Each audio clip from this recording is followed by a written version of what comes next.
यमू आलेला पाहताच दुर्गाला आनंद झाला. तिनं माळ्यावरून उडी मारली.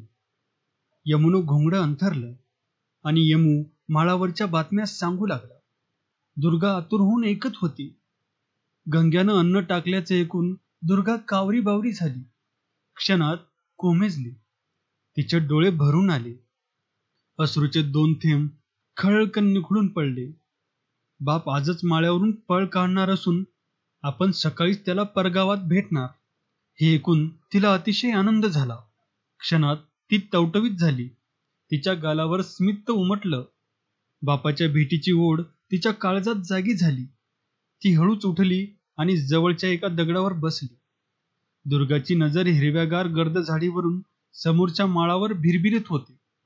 आकाशात लाल रंगाचा एक ढग रेंगाळत होता. त्या ढगाखाली पाखरं सुरगुंडीचा खेळ खेळत होती. दुर्गा एकाग्रचित्तानं तो पाखरांचा खेळ पाहत होती. बाजूला सागवान, धावडी, माकडी, जांभळ पांगिरा आणि देवकळीचे बेट डोलत होते. दुर्गा भान हरपून तो देखावा पाहत होती. जवळच यमू बसला होता, पण त्याचाही तिला विसर पडला होता. माणसाची करणी खोटी असते. आपण पाण्याला गेलो, रंगरावानं आपणाला पळवलं, डांबलं, आपली अब्रू जबरीनं लुटण्याचा प्रयत्न केला. मी गरिबाची लेक, मला वरबडावी म्हणून सर्व काही घडलं. या विचारानं तिचं काळीज कठोर झालं होतं. इतक्यात 2 ससे मोरंग्या आकाशातून खाली उतरल्या. त्यांनी गांजणीच्या गवतात खोप करून बसलेल्या एका सशावर झडप घातली. तसा तो ससा जीव घेऊन वाऱ्यासारखा पळू लागला. ससा पळत होता. अगदी रबरी चेंडूप्रमाणे तो उशा घेत होता आणि भाल्यातील बाण सरासर सोडावेत तशा त्या सशावर सूर मारित होत्या. अखेर एका ससे मोरांगीनं आपल्या बळकट नखात तो ससा धरून गगनात झेप घेतली. त्यांची लढाई संपली, पण ससा धडपडत होता. तो मध्येच त्या नखातून सुटला आणि पुन्हा जमिनीकडे येऊ लागला. तोच दुसऱ्या ससे मोरांगीनं सूर मारून त्याला मध्येच धरला. त्याचवेळी यमूनं भरकन एक बाण सोडला आणि एकाच बाणात तो ससा आणि ती ससे मोरांगी खाली पाडली. तो प्रकार पाहून दुर्गा स्तंभित झाली, करून हसली आणि विचारात पडली. त्या दिवशी आपण नदीवर गेलो.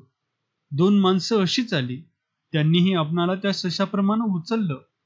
पण यमू आला, बाप आला, माझा गंग्या धावला आणि त्यांनी माझा जीव वाचवला. माझीही त्या सशाप्रमाणेच अवस्था झाली. 2 मोरंग्यांनी मला त्यावेळी उचलली, पण यमूनं सशाप्रमाणे मला मध्येच खाली आणली. पण आता यमू काही मला भाजून खाणार नाही. तो आपला मालक आहे असं म्हणून ती गालात हसली. यमूनं जाळ केला होता. तो त्या सशाला त्या जाळात खरपूस भाजीत होता. आपण माळ सोडला तेव्हा राव्या ढेकणा आपल्या मागावर धावत आहे याची त्याला कल्पना नव्हती. तो ससा भाजण्यात दंग झाला होता. दुर्गा अधिकच संतुष्ट व्हावी असं त्याला वाटत होतं. दुर्गा यमूची ती धडपड पाहत होती. अंधार वाढत होता. त्या कभिन्न काळोखाला तुळवीत राव्या ढेकणा धावत होता. पुढं धावताना मध्येच थांबून मागून येणाऱ्या पाऱ्याचा कानोसा घेत होता. एका पायावर दौडणारा पाऱ्या घामानं उफाळला होता. पळून पळून राव्यात दमला. एका उंच झाडावर चढून त्यानं दूर दूर नजर टाकली आणि त्याला कपारीत जाळ दिसला. त्याला आनंद झाला. तो भरकन झाडावरून खाली आला. तोच पाऱ्या त्या झाडाखाली येऊन पोचला. पाऱ्याला पाहून राव्या म्हणाला, पाऱ्या लेका, झाडीत जाळ दिसतोय. मग शिकार दिसली. आनंद झाला. पाऱ्या चिकाळून म्हणाला, पैलवान, आता जावं मोर. एका पायावर दोड मला जमना. मी दमलो. मी इथं वाईच दिसावा घेऊन परत येतो. तुम्हीच बघा आता त्या पोरीकडं.